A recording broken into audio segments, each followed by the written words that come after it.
Boleh. Ya, terima kasih. Saya ingin bertanya bagaimana cara menyikapi karena sekarang kan dari sebelah itu sudah pakai-pakai lagi Minggu Palma dan Jalan Salib. Jujur saja saya kurang terima mengenai hal ini dan kenapa kita Katolik diam-diam saja dengan hal seperti ini. Apakah ini namanya kita bersama atau bagaimana? Terima kasih. Berarti Om Christine ada nonton ini TikTok juga ya, yang pendeta menjelaskan bahwa Minggu Palma apa, bahwa dan Palma itu bukan berarti Katolik. Iya, Kristen. ditambah lagi dari Katolik belajar ke mereka, mereka sejak kapan kita Katolik belajar ke mereka? Makanya saya ingin tahu lebih banyak lagi mengenai hal ini. Itu Om Sangat mat. Christine sama dengan apa? Sama dengan yang Rabu Abu tuh. Itu dulu-dulu tidak pernah mereka ada, tapi sekarang Iya, mereka ikut. Nah, ya kebetulan juga saya sebagai guru di daerah yang kebanyakan Protestan. Tadi saja ada yang izin ke saya, katanya mau latihan untuk jalan salib. Makanya saya tanya, sejak kapan kalian ada jalan salib? Jadi jujur saya tidak terima dengan tradisi kita yang jadi saya mau belajar apakah ini memang milik kita bersama seorang Kristen atau seperti apa. mereka agama fotokopi Om Christine.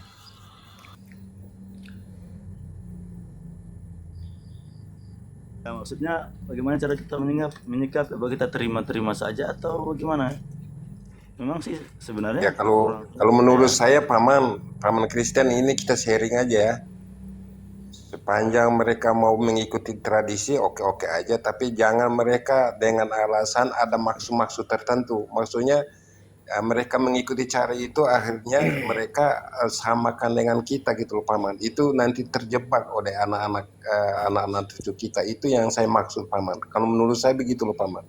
Mereka mengikuti cara itu supaya mau menyamakan, akhirnya tujuan mereka cuma mau cari domba. Itu yang saya khawatir juga paman. Kira-kira begitu loh paman. Kalau Iya, kalau dari maksudnya saya sih, Bang Christian, kalau dengan orang-orang dewasanya ya, mungkin dengan pendetanya atau umatnya, ya saya bilang aja, nanggung sekali kamu ngikutin tradisi Katolik, nggak sekalian ke gereja Katolik aja. Setuju, Dia suka setuju, gitu sama setuju, teman-teman saya pasti. Gak sekalian setuju. balik aja ke gereja Katolik. Kadang kan mereka Betul, juga suka ngomong, oh kita menghormati Bunda Maria kok. Saya juga berdoa ke Bunda Maria. Gak sekalian aja kamu masuk Katolik, nanggung betul. banget saya bilang. Jadi setuju, saya setuju, gituin, setuju. Harus Setuju gituin mungkin begitu. ya. aja tuh. Kan nanggung, kamu udah terima Bunda Maria, kamu udah pegang Iya. rosario, kamu ikuti tradisi suci. Kenapa nggak gerejanya sekalian kamu terima? Malah kamu ada di luar dengan tanpa tanpa punya jalur apostolik imamnya. Jadi percuma kamu mau fotokopi semua punya Katolik kalau imammu bukan imam, di gerejamu nggak punya imam, ya sia-sia semua Itu Mbak itu. Yulita masih gengsi itu kayaknya. Masih gengsi Mm-mm. sebetulnya mau ikut. Iya, jelas. Kalau enggak ngapain fotokopi tradisi semua. Ya. Yang saya takutkan begini, kalau di tempat kerja saya oke lah itu mayoritas bukan bukan kita Katolik, tapi di desa saya itu 90-an% Katolik. Takutnya nanti di mereka juga di sini ikut seperti itu dan akan jadi hal-hal yang tidak baik di sini karena kita di sini orang-orangnya juga keras-keras orangnya, ya mati kalau mati itu yang takutnya. Iya, Gini kadang ada paman, yang mungkin mungkin masukan aja bahwa kalau memang banyak yang Katolik di situ, jadi buatlah sebuah pertemuan atau komunitas. katekese, ya komunitas lebih meningkatkan tentang keimanan gitu, paman. Daripada kita membiarkan anak-anak kita terpapar relativisme atau Nah, itu ajaran yang heresi bahaya. yang memang sudah ada. Jadi harus digiatkan. Jadi semua stakeholder khususnya yang Katolik, baik dari romo, katekis, guru agama yang mungkin mau punya keilmuan mumpuni tentang hal-hal demikian. Jadi perbanyak pengetahuan terhadap umat kita di sekitar dan juga para OMK kita, anak muda Katolik kita. Gitu aja sih paman. Setuju tuh Pak Julian. Memang harus seperti itu. Jadi harus sering intens untuk melakukan apa ya, kegiatan apa seperti katekesi atau sharing seperti itu, membuka wawasan mereka bagaimana tentang ajaran kita dan bagaimana tradisi-tradisi kita yang sudah dilakukan sejak zaman Nabi, zaman Tuhan Yesus.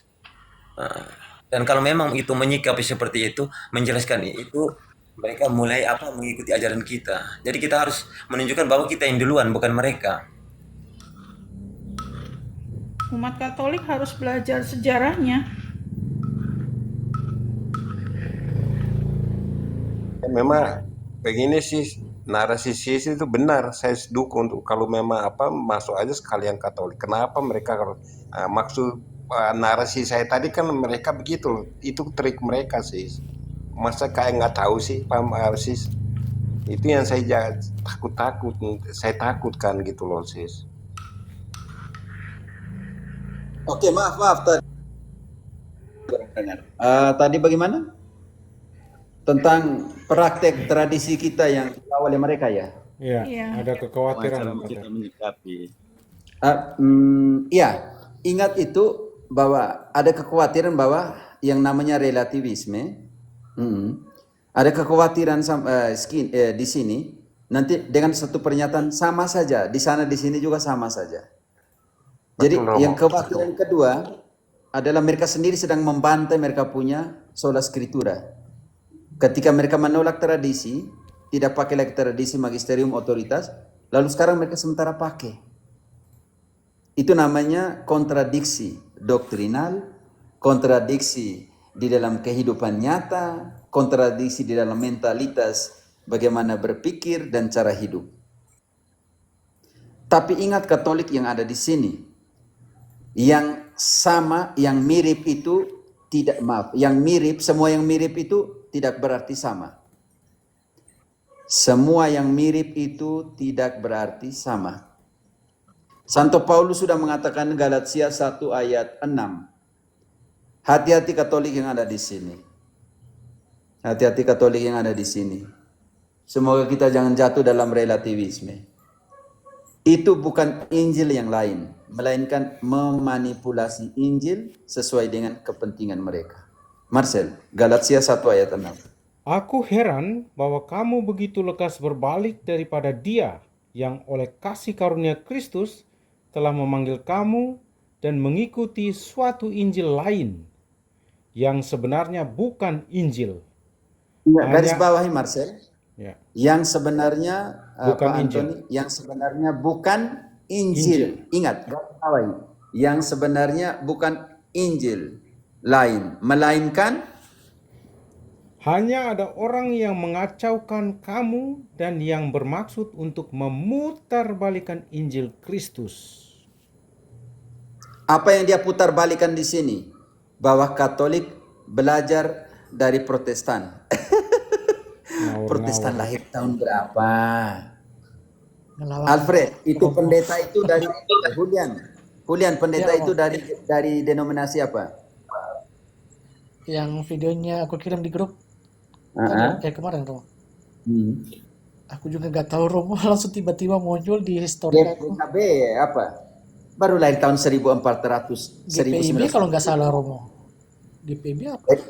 Sepertinya lahir tahun 1948, dikurangi tahun 33. GPDI kayaknya itu tuh. Semuanya mereka Tahun berapa itu Alfred? Tahun berapa itu? Ya, mereka Pak. didirikan.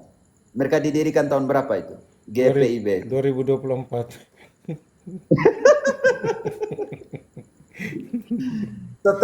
Lucunya setelah sekian lama mereka tidak praktekkan itu. Tahu-taunya sekarang mau praktekkan Minggu Palem. Yang lucunya seperti Antoni bilang juga sama. Mereka menggunakan momen pekan sucinya Katolik Betul, Pater. supaya mereka punya di sana jangan pergi ke kita. Jangan bertobat dan kembali ke pangkuan gereja Katolik. Mereka gunakan juga momen pekan suci. Di sini juga ada Minggu Palmen. Di sini juga ada Kamis Putih. Nah, supaya orang jangan pergi. Betul. Tahu tidak? Ada satu yang kemarin sempat telepon, ada seorang yang dari sana, saya tidak mau sebut dari mana. Mereka buat uji coba pembasuhan kaki Kamis Putih. Yang pertama mereka bilang semua basuh semua. Rusakkah mereka punya tempat ibadah? Basah semua. Lalu tahun ini mereka bilang kalau begitu tahun ini hanya majelis yang cuci kaki karena tahun lalu tuh kita basah semua satu gereja. Airnya satu tangki besar itu, Pater. Ya, Ya, Pak. kadang lucu. Ini saya heran mereka bisa ada apa sudah ikut kita ada ini pekan suci. Sebetulnya sebelumnya kan tidak pernah ada. Tidak Itu pernah pekan ada. suci. Ya. Itu sudah masuk kepada ketakutan. Antoni mereka takut nanti orang jemaat mereka punya hilang dari sana. Lalu mereka bilang pakai relativisme. Di sini juga kita merayakan pekan suci kok. Tetapi tanggalnya pakai Katolik punya. Alasan apa? Supaya jangan kita Katolik. Lucu. Masih lucu. Buat tanggal sendiri tuh kalau begitu. Oke. Desember tanggal lahir Yesus punya kamu buat sendiri. Pekan suci Paskah kamu buat sendiri toh. Kenapa kamu ikut Katolik punya tanggal penanggalan pekan suci? Rabu Abu juga yang di sebelah pakai penanggalan Katolik punya, kan lucu. Kamu lawan mati-matian Katolik, kamu pakai penanggalan Katolik punya.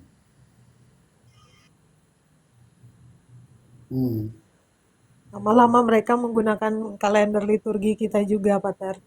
Dengan Bukan ayat- lama-lama, sementara menggunakan. Mereka sering Pekan suci menggunakan. mereka ambil dari mana? seluruh kalender kita juga digunakan karena Oh, bacaannya. saya perhatikan- Takutnya bacaan mereka ambil semua dari Iya. kalender Katolik. Tidak ada yang begitu juga. Ada yang Iya, pakai. karena saya lihat kan saya mengamati juga berapa tahun dari kuliah gitu kan. Mereka semakin kesini itu untuk membaca kitab suci. Sekarang mereka mulai mengikuti, memahami pemahaman bahwa oh masuk pekan suci itu bacaan kitab suci itu ini. Kalau dulu sama sekali tidak. Waktu saya SMA itu sampai kuliah ketika kadang kalau berbicara atau bertemu mereka tuh mengangkat bacaan itu padahal lagi pekan suci atau masa prapaskah mereka baca dari masa-masa Advent kelahiran Kristus Oh, atau mereka apa gas segala saja. macam. Joget-joget. Tapi semakin kesini tuh Sikira saya baraba. makin kesini tuh saya memperhatikan bahwa mereka juga mulai memahami bahwa masa-masa prapaskah itu bacaan yang akan digunakan itu sudah semakin seperti Katolik lah, seperti itu. Sudah nggak yang sembarangan. Ya, Pater, itu kayaknya mereka juga sekarang sudah ikut kita. Ada gereja mandiri. Mereka juga gereja mandiri. Maunya sendiri.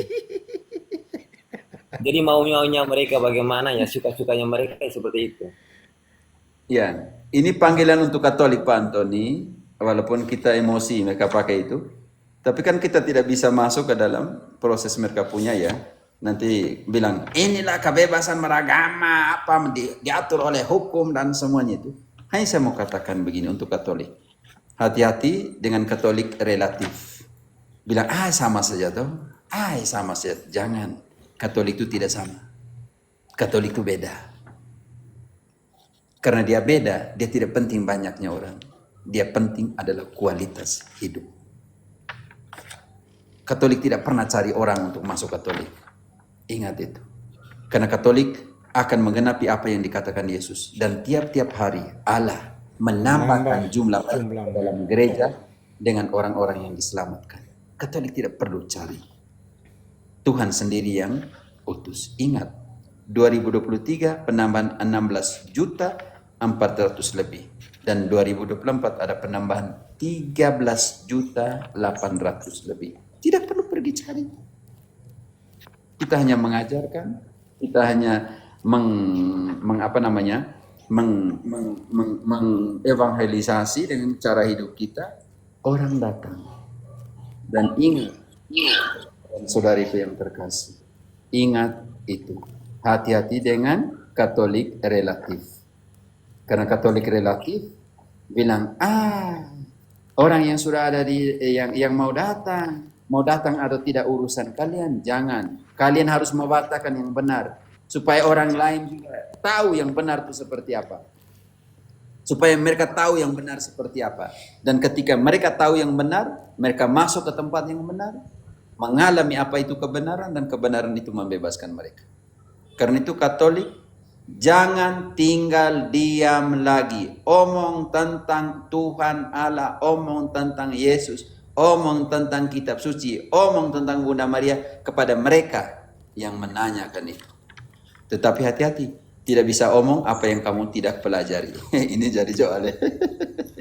Romo pengen tanya nih, kan biasa di jemaat atau di umat kita yang Katolik ya, biasanya gini, persepsi ataupun juga nalar dia mengatakan bahwa saya bertoleransi untuk mereka, tetapi tindakan dan perbuatan mereka orang Katolik ini mengarah ke relativisme. Nah, seharusnya bagaimana nih? Kita harus melawan mengenai kata kita bertoleransi, tetapi ujung-ujungnya itu ikut relativisme terhadap mereka.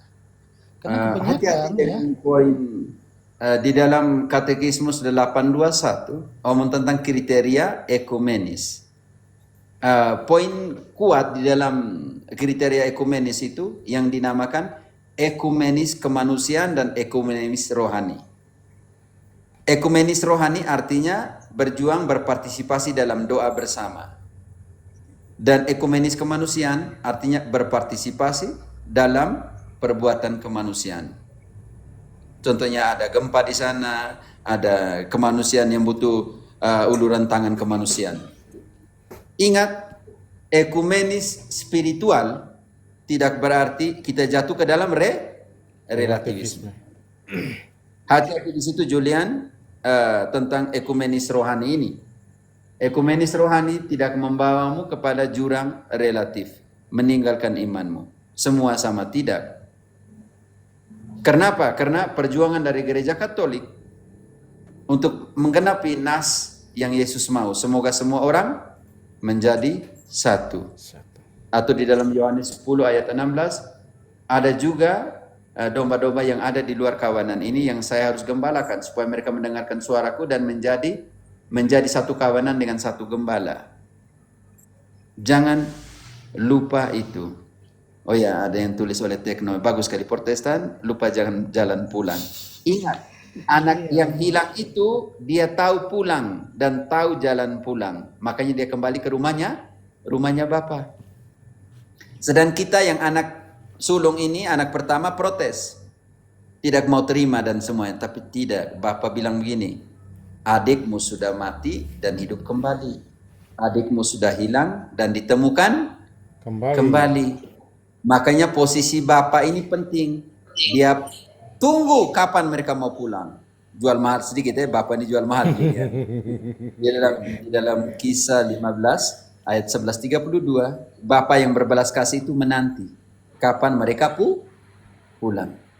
iya, karena gini Romo, karena secara tidak sadar dia tingkah lakunya, pola pemikiran, kata toleransi itu kadang menyeret dia untuk menjadi relativisme, Romo. Banyak kita lihat umat-umat kita atau anak muda kita, karena dia tidak bisa membedakan mengenai humanity dengan pemahaman atau ajaran atau tentang rohani.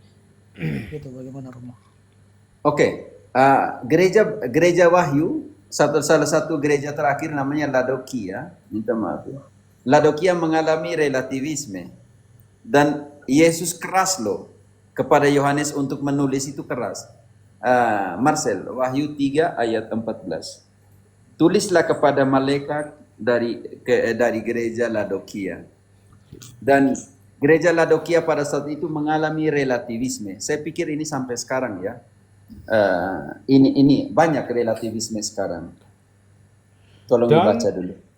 Dan tuliskanlah kepada malaikat gereja di Laodikia.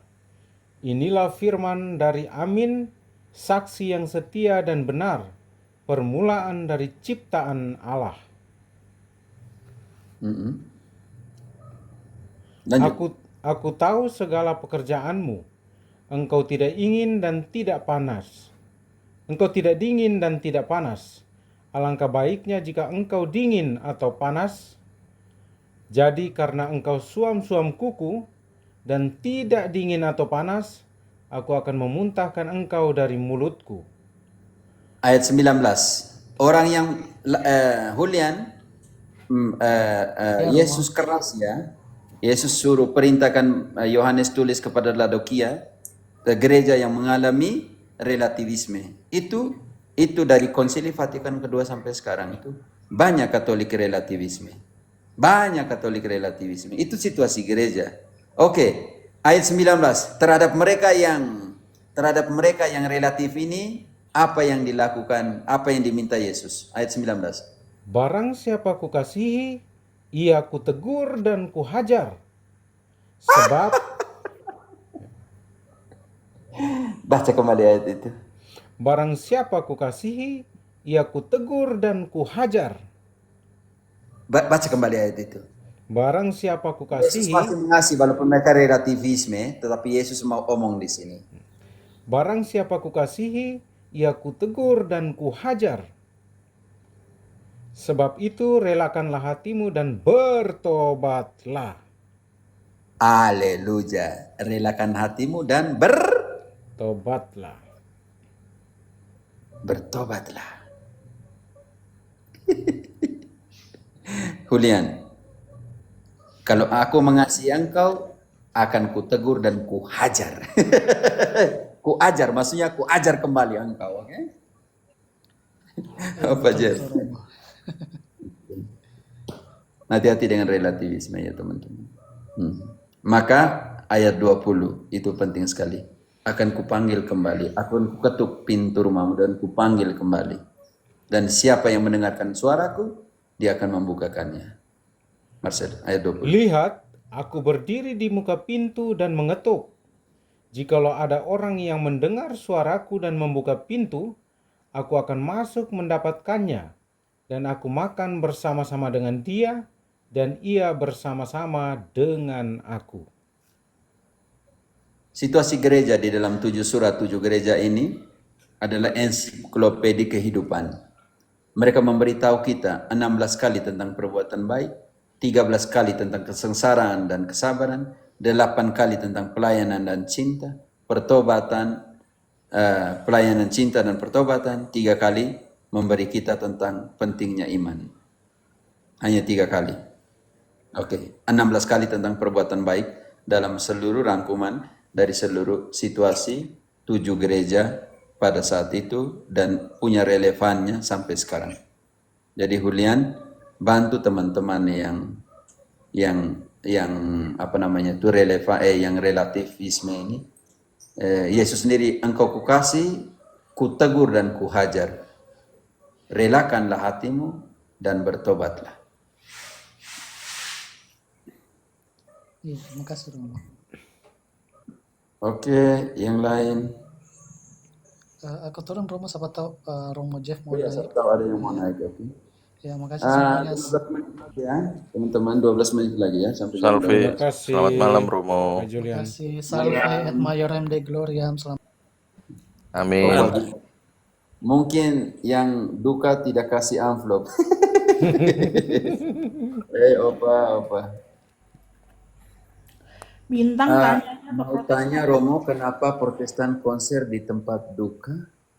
Saya tidak tahu itu. Karena di tempat duka bukan tempat konser. Ada saja. Maksudnya Karena Romo, Lebih- mereka itu terakhir kalinya untuk bisa bersenang-senang, karena setelah itu tidak ada kesenangan lagi. Bagi mereka kan mati adalah mati, bukan mati karena Kristus adalah kebanggaan. Mereka tunggu di Mereka nggak kubur. akan mendoakan lagi roh arwah-arwah keluarga yang telah meninggal, kan begitu Romo. Mereka nggak ada seperti itu kan. Pater, Jeff. yang di atas kalau ada yang sudah selesai nggak ada Halo. pertanyaan boleh turun ya. Jadi Kita bisa mau ganti makan yang siang nih, sama 10 yang menit lain. lagi nih. Ya, makanya saya mau berhenti 10 Iya, menit Opa. ini. Opa Jeff malam. Malam apa Jeff? Romo Mereka izin juga boleh nyanyian menjelaskan itu kan sedikit adalah sebuah doa. terkait Kalau kita pertanyaan pikir. Om Julian tadi. Oh silakan, saya bukan moderator, jadi santai. Oh, izin host, Ibu host. Oh, Jadi turunkan Tony, mungkin ada yang mau naik, oke? Ada Pater Jeff ini, jadi silakan. Jadi menurut saya semangat toleransi di Indonesia ini tidak diikuti oleh penjelasan bagaimana kita itu harus bertoleransi. Satu contoh begini, selama mungkin kita-kita yang sudah seumuran 40 ke atas Romo, itu menerima pendidikan toleransi itu bahwasanya kita bisa dan memperbolehkan umat lain untuk masuk ke dalam urusan antar agama. Ini yang saya lihat. Dan akhirnya akan menjadi ya dalam tanda kutip itu bumerang buat kita umat Katolik, di mana mereka Proti ini sudah menyiapkan satu treatment atau rumusan bahwasanya dengan bertoleransi umat lain boleh ikut andil dalam kebaktian dan kegiatan-kegiatan mereka. Ini yang kita terjebak dalam masalah toleransi itu. Makanya nggak salah 25 tahun setelah reformasi mereka lebih banyak mencari umat-umat terutama ya dengan semangat kristenisasi dan mencari jiwa-jiwa, itulah mereka menggembar-gemborkan kita ini harus toleransi. Ini yang kita terjebak di situasi itu. Banyak orang-orang yang terjebak di situ. Saya lihat ada saudara saya sendiri seperti itu. Awalnya membantu atau kita disuruh membantu karena dia pemilik sinode, ya kan, tanpa disadari masuklah pemikiran-pemikiran dari Protestantisme. Kalau di gerejanya Katolik belum ada lowongan, enggak apa-apa, bantu-bantu di sini. Nah, inilah cara toleransi yang kebablasan atau toleransi yang tidak ada penjelasan yang sangat signifikan. Bagaimana kita bertoleransi itu? Apa sih hakikatnya bertoleransi? Ini Bapak Ibu sekalian dan Romo Cafe. Akhirnya anak-anak kita itu sudah melihat satu lembaran informasi yang sangat private, yaitu handphone. Dengan sub-private-nya adalah media sosial. Dan lebih kategorialnya mereka bisa memilih tentang bagaimana bertoleransi dalam beragama. Mereka diundang, kita tidak tahu. Mungkin kalau 30 tahun lalu kita diundang ada lembaran. Orang tua, orang rumah bisa melihat ini lembaran apa. Tapi kalau sekarang lewat media sosial dengan tagarnya bertoleransi, kita nggak tahu. Dia di DM, besok ada acara ini ya di gerejaku, kalau kamu sudah selesai di urusan gerejamu kesini aja. Ini banyak. Dan kita harus menganalogi panjang. Penuhnya gereja-gereja Protestan itu akibat dari banyaknya orang-orang Katolik yang berpikir relativisme. Mereka dulu kosong, 35 tahun tidak berkembang. Bibit-bibit awal adalah orang-orang Katolik yang relativisme dan tidak punya ketaatan dalam pengajaran gereja Katolik. Ngambek sama romonya udah nyari gereja lain aja. Anaknya nggak diterima di seminari, gondok. Ya kan, nggak jadi pengurus di DPP, ribet di paroki ini, cari gereja lain. Itu yang diutamakan adalah egois, satu, gengsi, dan nominalistik. Betul apa yang sering didengungkan Romo Cafe itu, umat Katolik yang tidak mau belajar tentang kekatolikan, dia adalah sumber daya Protestantisme. Orang Protestan yang selalu ingin mengetahui sejarah antara Protestantisme dan Katolik, dia adalah sumber emas bagi kekatolikan itu. Banyak orang-orang top Protestan ya yang sudah kita tahu, mereka pendeta besar di Amerika convert dan mengakui, bukan convert ya, mereka pulang ke rumah yang benar. Karena mereka selama ini berada di rumah yang abu-abu, gelap, tidak jelas arahnya kemana. Inilah kesempatan seperti ini kita ya yang Paman Julian tanyakan itu saya langsung tersentuh. Karena apa? Anak-anak kita mungkin 5 tahun lagi mereka bisa lebih penuh kalau dari sekarang anak-anak kita terutama yang ada di lingkungan paroki itu tidak diajarkan sejarah yang sangat dalam. Untuk kesekian kalinya saya bicara di media TikTok ini, OMK, Misdinar, dan Komsos itu punya peran penting.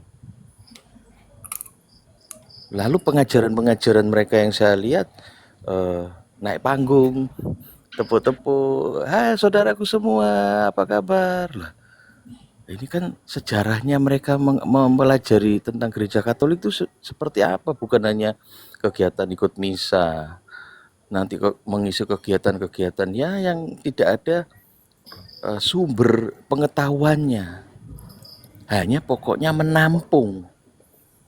Nah ini kekurangannya saya lihat, entah ini sudah ya saya berharap didengar oleh KWI supaya menambah apa ya jam atau kegiatan atau mungkin menambah komisi yang baru di setiap paroki dan keuskupan untuk membentengi anak-anak kita ini di OMK, di Misdinar. Mereka live di kafe, tajuknya OMK. Apa yang mereka lakukan? Harusnya mengundang Romo, Frater untuk melakukan kita membahas apa ini sekarang Frater. Mari kita live kan.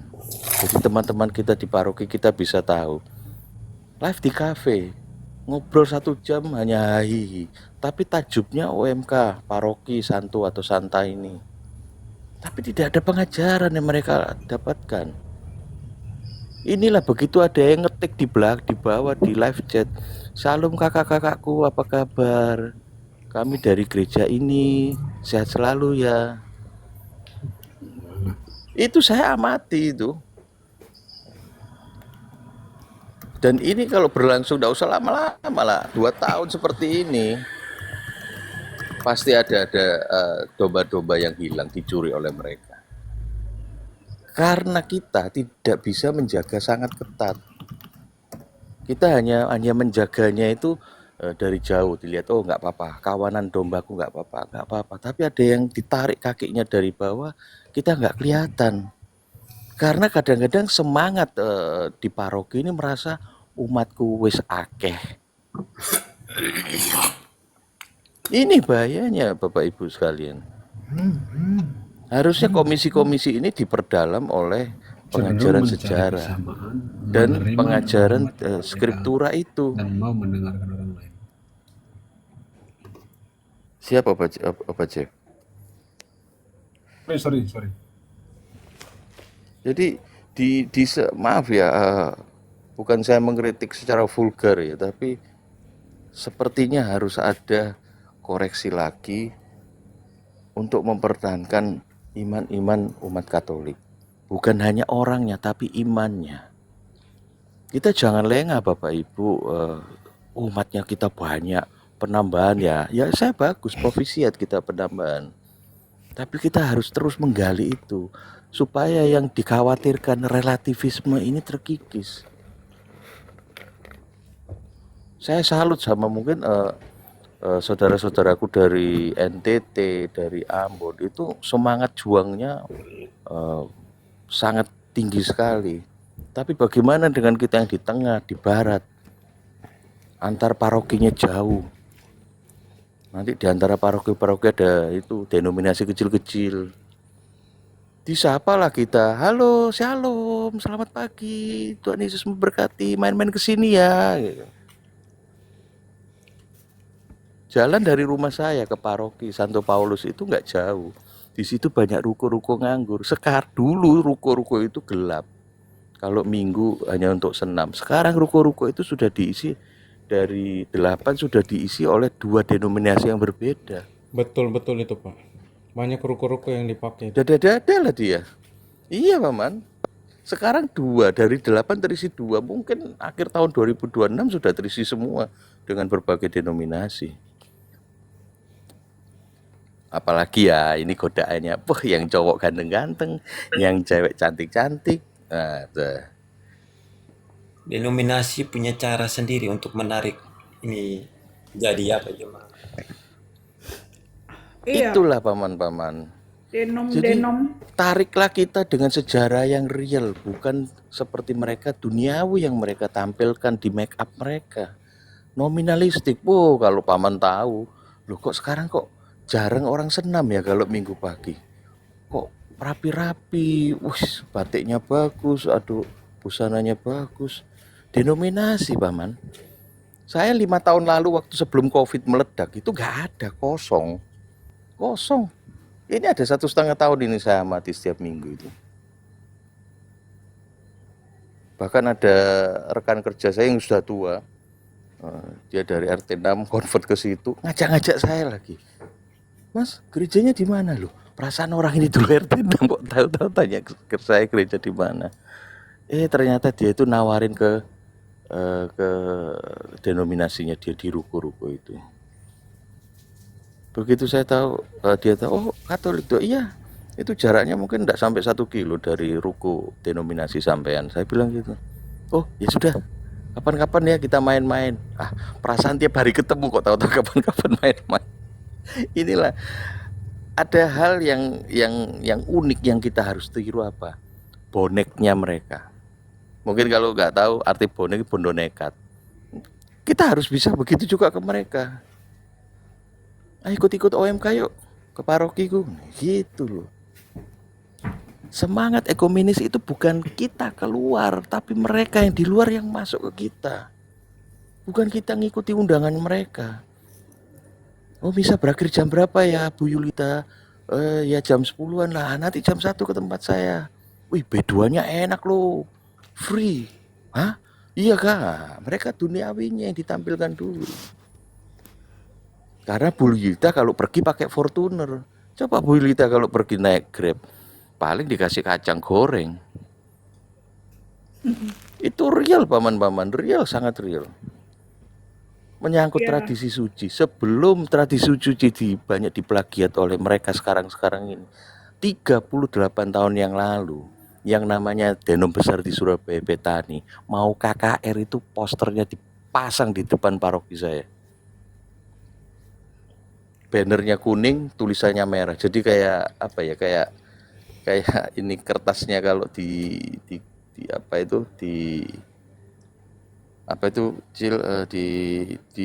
kelenteng gitu loh. Dasarnya kan kuning, tulisannya merah. Hadirlah KKR. Itu 1 minggu setelah hari ulang tahun paroki saya. Itu sekitar tahun 88-89. Ditaruh bos di depan itu. Karena waktu itu ayah saya orang Depar, malam mau ngecek keuangan habis kolektor, dilapori satpam, Pak. Tadi ada yang masang banner dibuka. Waduh, rasanya menampar etika beragama mereka. Tapi ya itulah dasarnya proti, nggak punya muka.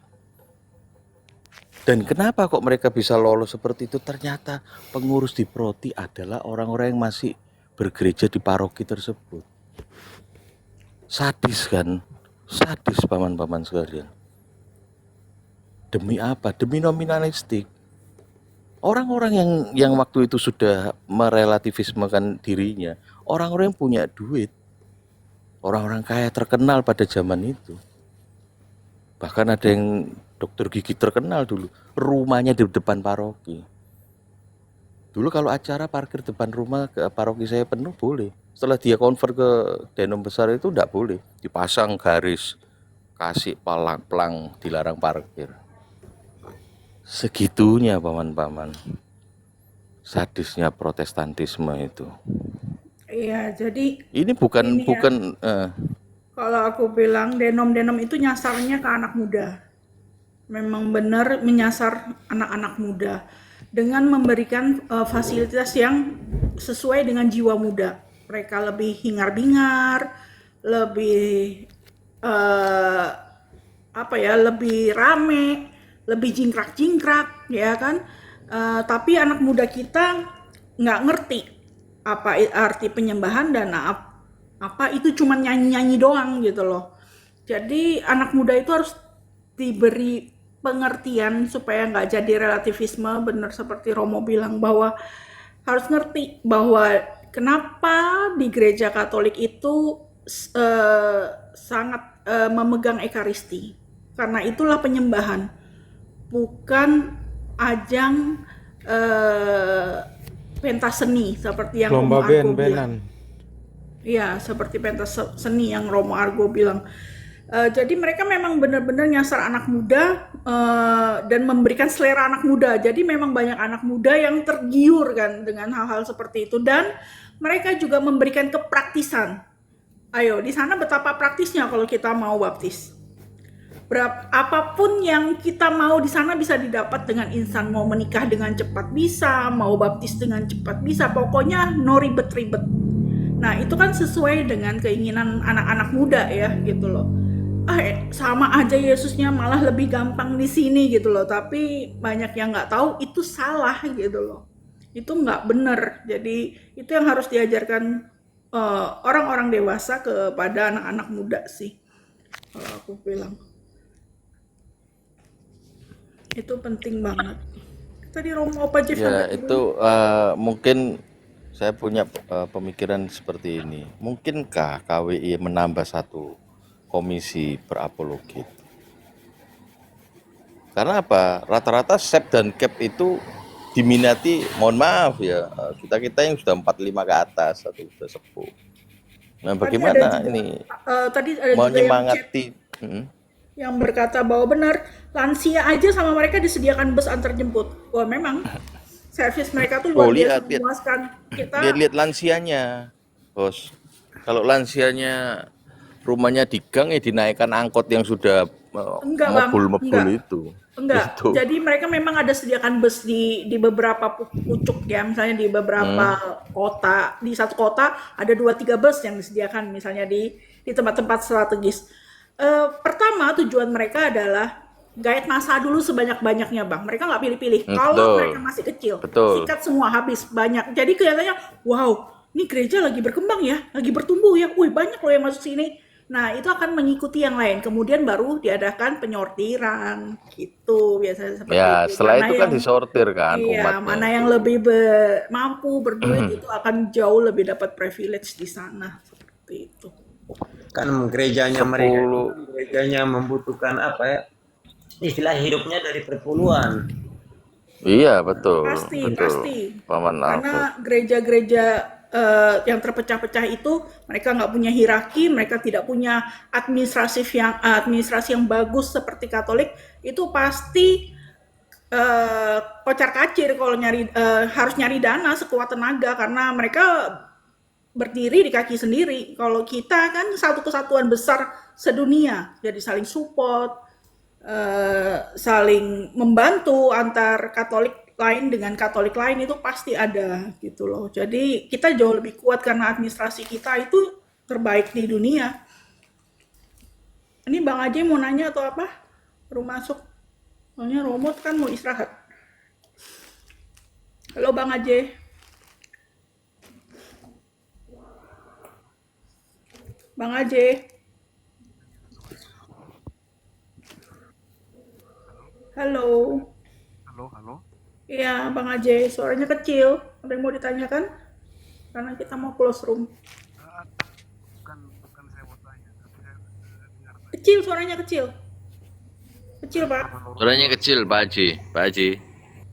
Headsetnya kali diperbaikin. Apanya bermasalah? Pak Haji nggak jelas, kami nggak bisa dengar. Saya sudah pakai wireless ini, tapi jauh. Pak Haji kayak di antah berantah itu Suaranya jauh banget. Masih kekecilan, Pak? Iya, masih. Kecil. Dicabut Atau mungkin aja. kalau pakai wireless dicabut aja dulu. Headsetnya. Oh iya. Kamu mau istirahat soalnya. Masih kecil, Pak. Udah. Sudah tapi hilang-hilang, Pak Haji. Itu gini, saya mau sambung dari Bapak Loronjo. Bagus sekali tadi ya seriesnya. Nggak jelas. Anda sebut nama saya tapi saya nggak jelas, kurang. Kalau pakai headset dilepas saja. Oke, Pak. Jadi begini, Pak. Nah, hampir lah hilang lagi. Dari Bapak. Jadi betul. Justru aku mau kebetulan Romo Cafe dengar ya. Para Romo, ada oknum Romo berapa minggu lalu itu yang memimpin ibadah di Denom sebelah itu kan seharusnya juga para imam kita itu harus dari mereka memberi contoh kepada umat. Tidak semua Romo ya, tapi ada oknum. Kebetulan saya nonton juga video itu. Itu yang Yang di KAC. waktu Ya. di GBI Kak. Oh, itu sudah sepertujuan uskup. Sudah Jadi dikonfirmasi. gini Pak Haji, yang Romo siapa? Petrus kah Peter kalau lupa saya namanya beliau. Itu tidak memberikan perayaan Ekaristi di Denom, tidak.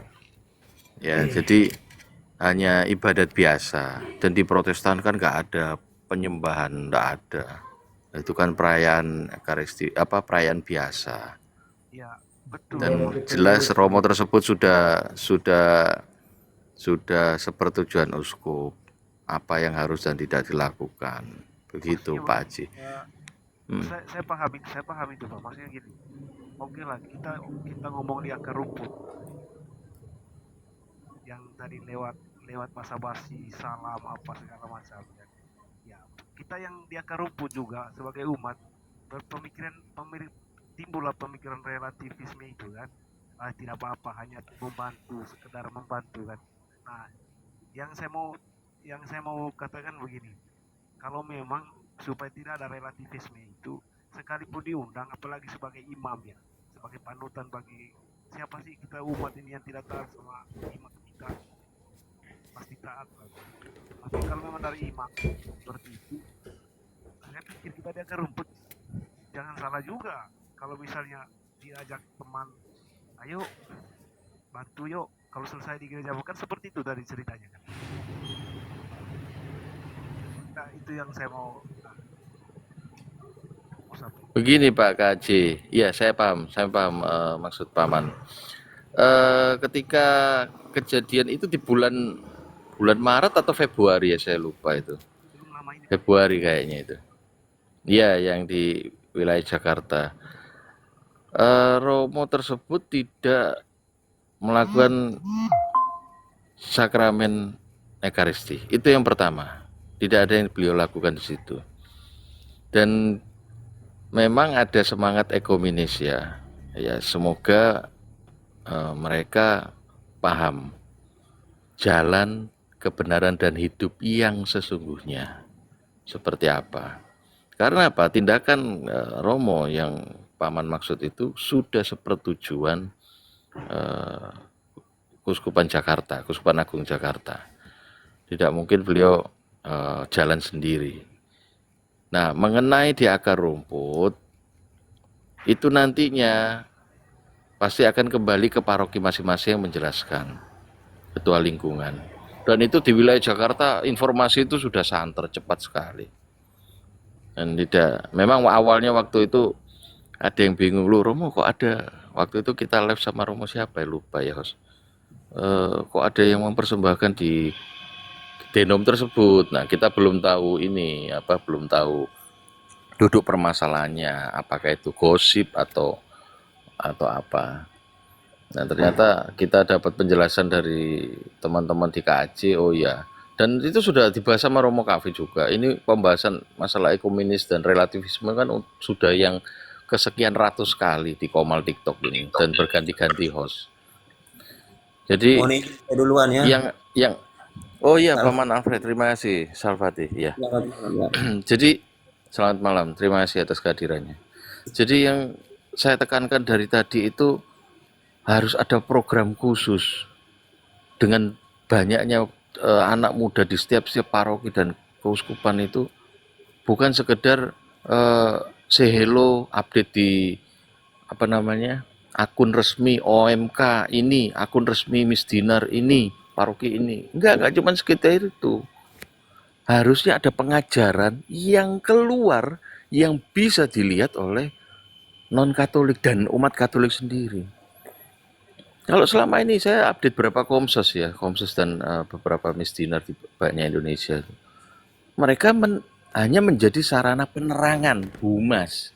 Ini loh, kita lagi perarakan misa pertama dipimpin Romo ini loh, kita kegiatannya bersih-bersih alat-alat untuk persiapan pekan hari suci. Tapi pengajaran sejarah dan skripturanya tidak pernah terlihat. Sekarang saya tanya, apa mereka di sekolah-sekolah Katolik juga akan membedah seperti itu? Mohon maaf, mereka yang di denominasi membedah. Mohon maaf lagi, orang-orang tua mereka di Proti sangat intens membedah skriptura dengan tafsir mereka masing-masing. Maka itu mereka bersemangat itu seperti bondo nekat kalau orang Surabaya bilang. Nah, apakah orang-orang tua kita di Katolik itu seperti itu? Misalkan Jenny tadi di paroki ngapain? Ya jualan ini mas sama teman-teman supaya ketemu Pak ini, ketemu Romo ini, ngobrol-ngobrol aja. That's it, hanya itu. Lalu di IG ketemulah sama mereka yang seusia dari satu sekolah atau satu kampus. Minggu ke tempatku nih, papanya ini lagi naik mimbar, nanti pendeta kan papanya. Aku ada jadwal. Ini seperti ini terjadi paman. Nggak apa-apa, mulainya jam 10 ada season berikutnya untuk yang muda-muda. Cowoknya cakep loh, kan? Sudah seperti itu.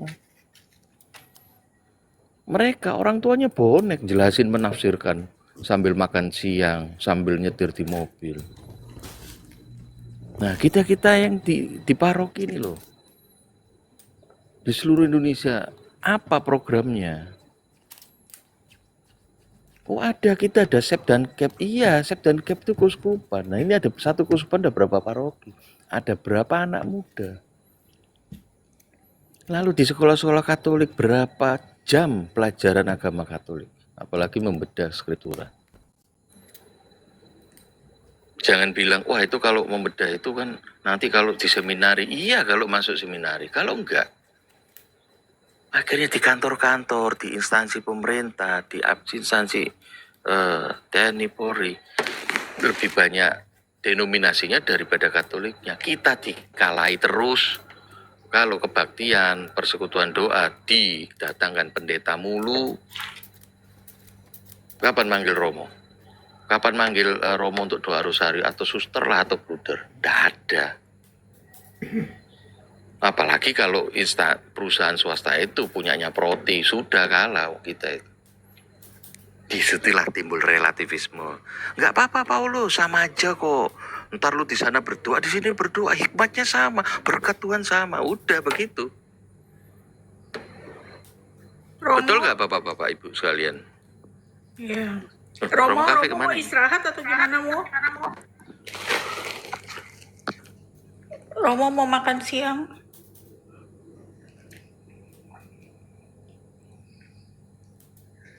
Ayo Romo. Kamu lagi terima. Romo sudah ini, sudah aduk-aduk ini. Kayaknya lagi terima telepon. Pasta, iya. Tadi Romo bilang 12 menit mau makan. 12 menit lagi mau makan siang.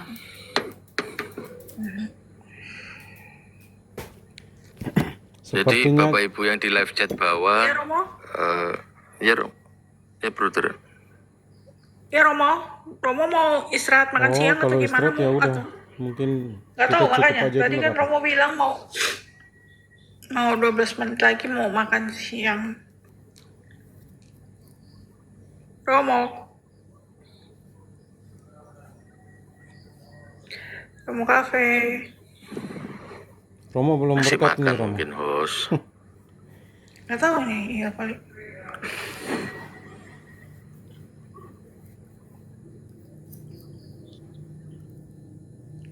Kalau pemberian abu itu dia sakramentali ya, jadi bukan sakramen. Jadi kalau sakramentali itu semua orang berhak. Selama dia menginginkan, ya nggak apa-apa gitu loh. Beda sama Ekaristi. Kan ada host yang Viti saya kirim tuh, siapa ini mimpin Via Dolorosa kok pakai caranya sendiri. Oh ternyata pendeta yang pernah cium tangan wolak-walik itu.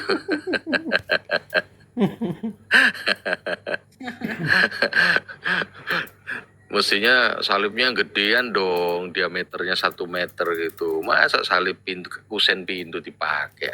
Payah ini. Oh Romo pamit ya. Nah belum terpental apa pamit? Tadi dia terima Terus telepon.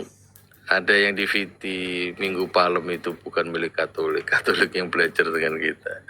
Itu loh paman-paman saya bilang, mereka bodoh nekat, entah itu bohong, entah itu hoak, pokoknya lakukan dulu.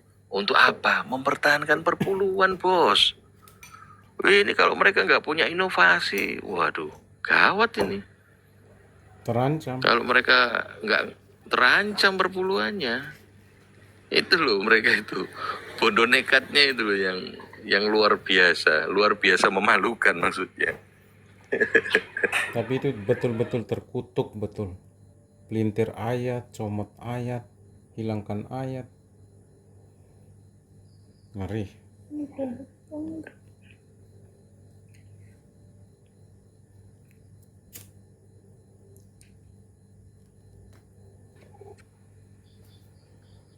Halo. Ini private nih siapa ini? Private account. Ada yang mau disampaikan? Atau ada yang mau ditanyakan? Karena kita mau close room. Kayaknya close room aja ya. Atau nih, private account. Ada yang mau disampaikan nggak? Kalau nggak ada, kita close room. Ya deh, Bang Asura dulu deh. Bang Asura open mic. Apa yang mau disampaikan? Asura silakan Bang Asura.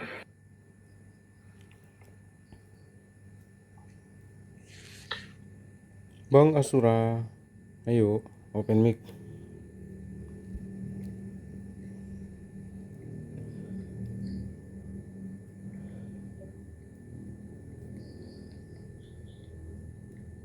Bang Asura katanya mau bicara.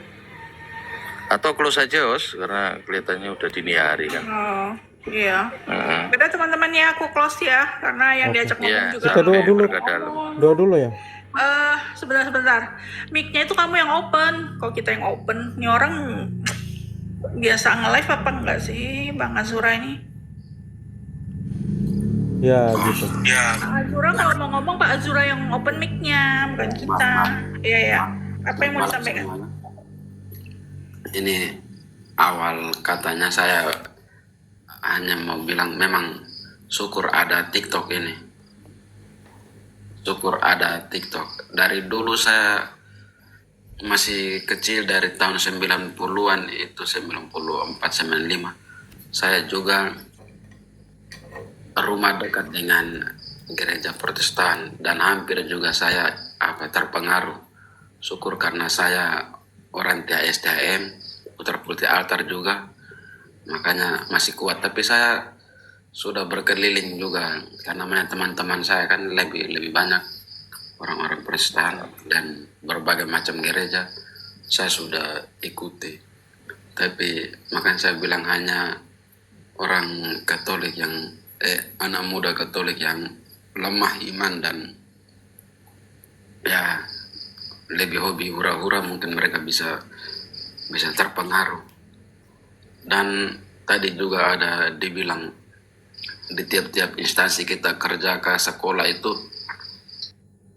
lebih banyak dari mereka punya semua, dan kita ini paling hanya 5 orang 10 orang tuh, kita hanya ikut saja, ikut mereka punya gaya ya, nanti mereka kira mereka punya sudah yang paling benar. Syukur karena saya punya iman kuat. Sampai sekarang saya punya anak juga, saya kasih nama Kristiani. Kadang mereka panggil juga, mau panggil Kristiani, kayak rasa kurang enak mereka panggil Kristen karena malu hati. Jangan, harus Kristiani, kalau enggak usah nyahut, karena Kristiani itu pengikut Kristus. Jadi lagi kita yang Katolik kan umatnya agak kurang atau agak minoritas lah. Tapi jujur mereka sesama mereka pun juga dengan berbagai macam cabang-cabang, jadi mereka sama mereka juga kadang tidak enak, tidak bagus, hanya mereka penam dalam hati saja. Mungkin ya hal-hal yang seperti itu aja. Lalu dari dulu sama si SD itu tidak ada yang mereka pakai waktu liturgi itu pakai lilin. Liturgi juga bukan namanya liturgi, ya hanya doa-doa nyanyi biasa-biasa aja, tapi sekarang sudah mulai menjurus ke liturgi dan lain-lain. Takutnya ke depan mungkin berapa tahun lagi salib itu akan berubah menjadi ada patungnya dan mulai ada gambar-gambarnya. Dulu tuh saya masih muda dan itu sering mereka provokasi dengan, kalau Katolik menyembah berhala Pak, masa ada patung-patungnya, sedangkan di kitab suci tidak boleh ada patung-patung. Itu makanya anak-anak muda yang tidak kuat iman atau tidak paham tentang arti dari itu, mereka bisa ikut gereja mereka, terpengaruh sampai di depan gereja mereka juga kan banyak alat musik dan pokoknya banyak permainan hobi gitu, yang mantap-mantap, yang senang-senang gitu. Betul. Ya, tidak tahu mau ngomong apa lagi, itu hanya mencakup semua. Ini lagi dulu itu kenapa kata Kristen Katolik itu ada, lalu kenapa malah hanya agama Katolik, kata Kristennya hilang, lalu maunya mereka disebut agama Kristen, lalu kita Katolik hanya Katolik. Itu yang mulai pelan-pelan mereka mulai bohong-bohong itu. Dan kayaknya Paman share lah kegiatan Romo Cafe ini ke umat paroki Paman, saudara. Ya. Tidak perlu ditungguin, misalkan Paman share 20 orang, 20 orang ini akan ikut, enggak. Saya di anak OMK di paroki ini, saya share tuh hampir 40. Tapi yang ikut 2, 1 dari Proti mau belajar, 1 mau masuk seminari. Ini Mei nanti dia daftar.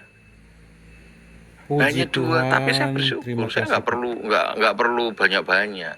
Tapi saya yakin dan percaya mereka ini akan bertumbuh sesuai yang Tuhan inginkan. Mereka masih ngintip-ngintip Romo Cafe ini atau Zoom itu saya share. Tuh mereka cuma masuk sebentar keluar, nggak masalah. Tidak usah Paman, tidak usah ditungguin, jangan ditagih. Berkat Roh Kudus kok ditagih, nggak boleh. Kita pasrah dan taat. Jadi kita sudah menaburnya dulu. Bagaimana kita mau melihat tuayan kita nabur enggak? Share aja nggak berani, sungkan nanti bapaknya begini, ini begini. Tabur aja dulu. Seperti mereka loh bondo nekat, entah itu hoax, entah itu apa, lakukan dulu. Begitu. Semua lah, bukan Paman Azura aja semua. Punya WA group ini loh, ada Romo Cafe pengajaran ini. Kemarin aja yang 5 live Romo itu saya share ke semua paroki di WMK. Yang naik 4 orang dari mungkin 50 saya share tuh 4 orang, nggak masalah. Nggak apa-apa. Karena bukan kita yang memilih dia, dialah yang akan memilih kita. Gitu loh Paman-paman. Jadi harus adalah kita usaha untuk menabur. Tuayan Tuhan akan bantu. Berapa yang akan kita tuai.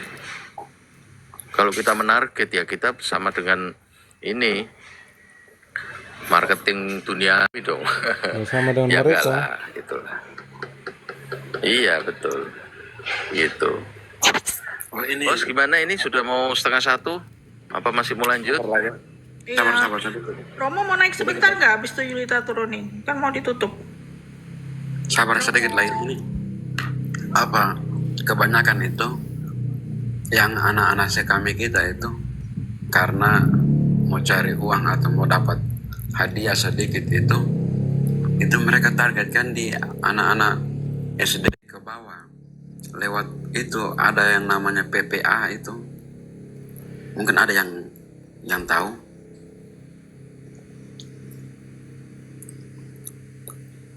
Halo? Iya, kenapa Paman? Itu mungkin ada yang pernah dengar namanya PPA. Itu kan nanti ada bantuan dari Putra-putri altar toh, iya tahu. Bukan. PPA itu yang contohnya ada di kegiatan yang bagaimana di luar dari gereja tapi di diurus oleh Lingkungan. Protestan, Oh, kayak PPA, bagi-bagi bukan hadiah begitu. bukan putra-putri altar. Itu macam kayak anak-anak SD, gini dulu ya.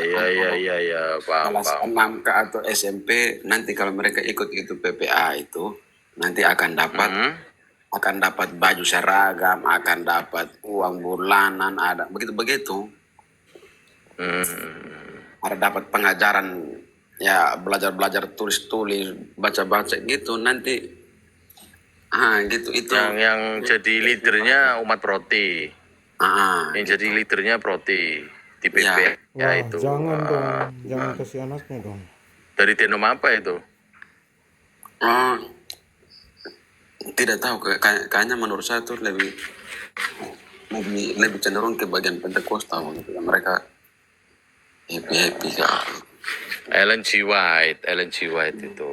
Tapi mereka mulai rekrut dari semua orang Kristen, mau Katolik atau Protestan, mereka Iya, ya itu yang mereka lakukan kan seperti itu. Pokoknya semua satu Tuhan Yesus. Wah, tapi tafsiran menurut mereka. Anak saya larang jangan pergi biar mau dapat Asalkan gini, Paman Azura, asalkan pendidikan iman Katoliknya kuat, nah, it doesn't matter, Paman. Nggak masalah. Ya, gini Pak, kalau masih anak-anak kecil kan pasti mereka lebih hobi yang senang-senang musik ke sana. Memang sih, saya punya anak juga pergi sekolah minggu, tapi tidak semeriah seperti yang itu kayak PPA tadi itu.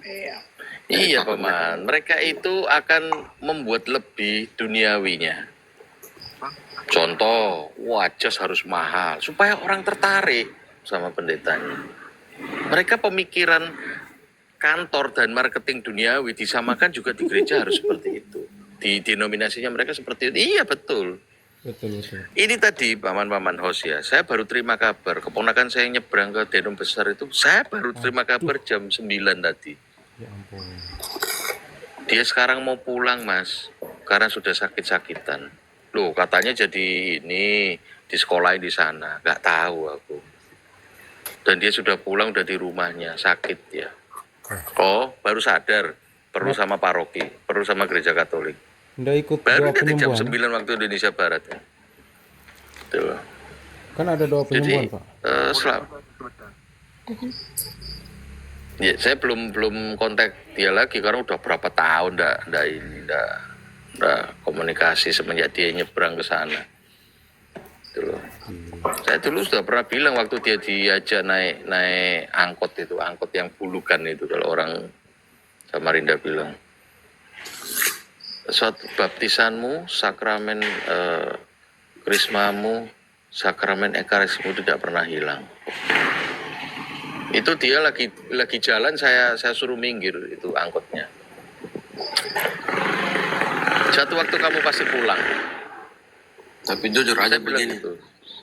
Ini jujur aja pengalaman saya, ada beberapa teman-teman yang dari dulu mereka masih kecil sampai mungkin SMP atau SMA mereka masuk ini gereja di sebelah, atau bahkan ketika mereka menikah pun juga mereka masuk ke gereja sebelah, tetap mereka punya hati itu masih ada di Katolik. Ini mereka sering ngomong ke saya begitu. Iya, Paman, saya itu paham. relativisme Karena itu. Katolik tidak ada yang ajari salah atau aneh-aneh. Enggak, pokoknya lebih teduh katanya, lebih pakai hati. Gitu. Kalau Katolik mereka Karena bilang mereka pakai pemikiran duniawi, Paman Asura. Pakai duniawi. Loro, Ya. Ya. itu yang kalau suka lempar kitab suci jadi yang berubah. Oh, Maji, suaramu hilang. Saya nggak bisa dengar. Oh, oke. sama suaranya kecil sekali. Yang suka buang Mabuk yang dengar. Hah? Banget.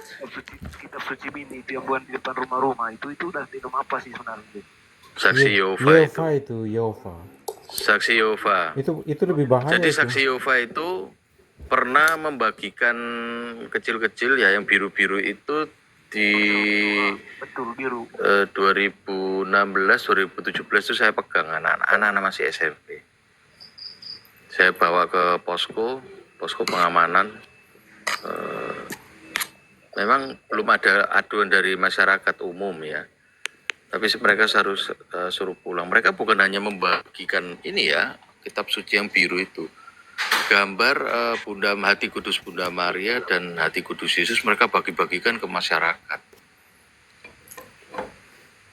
Bapak-bapak tahu semua itu dibuang loh sama orang-orang itu. Tempat sampah, ada yang disobek. Kurang ajar nggak bangsatnya saksi Yehova itu? Seperti itu dia memperlakukan Tuhan dan Ibu Tuhannya. Merusak kekristenan itu. Makanya tadi saya tulis bahaya protestantisme, bahaya Latin. Mereka yang berbuat, umat Katolik dan gereja Katolik yang kena asapnya, kena baunya. Paman-paman tahu istilah kristenisasi ada di dalam pengajaran gereja Katolik? Gak ada, mereka yang buat. Tapi kita yang kena juga sama masyarakat mayoritas. Ini loh, aduh saya mau ngomong nanti kena banned ini akunnya host ini. Jadi bahaya mereka itu ideologi yang berbahaya. Ideologi yang berani, nekat merubah sesuatu yang benar jadi salah menurut versi mereka. Nah, itu tadi ya, paman-paman lihat tuh, ada yang sudah melakukan jalan salib tapi versi mereka, ada yang mengatakan Minggu Palem bukan punya orang Katolik. Itu sebagian yang sekarang detik ini kita lihat. Mundur berabad-abad yang lalu, apa yang mereka perbuat?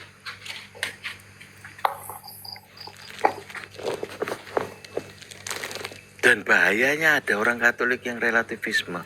Alah biarin aja toh. Kalau mereka nggak percaya sudah. Yang penting kita percaya kok. Yang penting kita hadir di perayaan Ekaristi, beres toh Pak Loro. Oh, ada yang orang Katolik yang mikir kayak gitu. Ada. Di ranah TikTok ini iya, saya iyain. Ada Romo, Bruder, Frater melakukan pengajaran. Ada yang tanya orang Katolik itu. Kamu dari ordo apa? Kok ngapain kamu main komal TikTok? Ada yang bertanya seperti itu. Betul Pak, betul itu. Betul. Akhirnya saya typing balik, kamu mau jadi propos? Ada surat dari Keuskupan enggak? Ini loh yang, ini bukan relativisme, ini apa ya? Apa menurut paman-paman orang Katolik yang macam begitu itu? Lebih aneh lagi itu. Gitu loh. Ada yang bilang, ya udah bawain novena, iya. Berdoa ora et labora, ya kita berdoa, ya kita berusaha bos.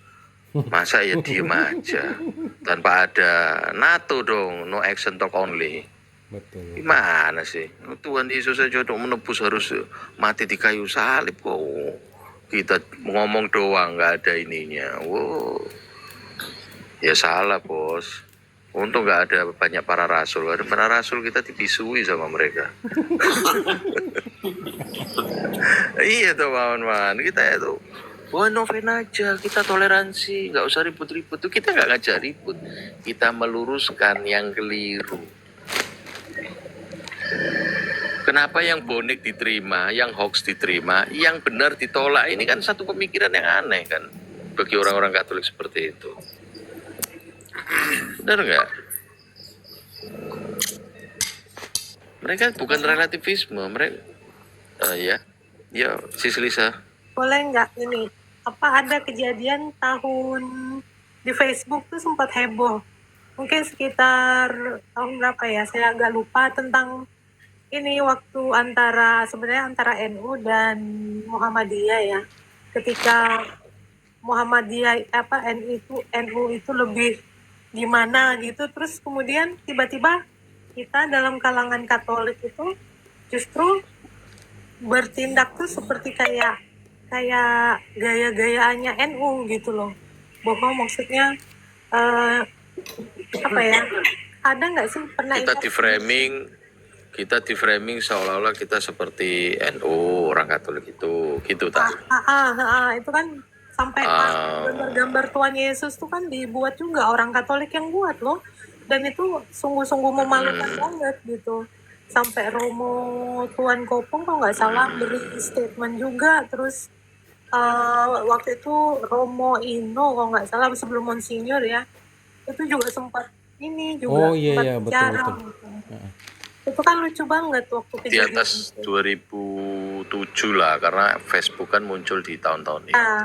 Iya, 2007. iya itu paham-paham Ya kadang-kadang gini, seperti itu. Sis Lisa dan paman-paman lainnya, memang saya tidak membawa masalah ini ya, masyarakat mayoritas ini. Iya. Memang si penyesat itu sedang menunggu dengan diam. Ada salah satu novena Rosa Mystica itu ada kata-kata itu, hancurkanlah kepala setan yang sedang menanti dengan diam. Ada itu doa itu. Jadi begitu momentum untuk pengajaran oknum atau umat Katolik kepleset aja sedikit di mana gitu.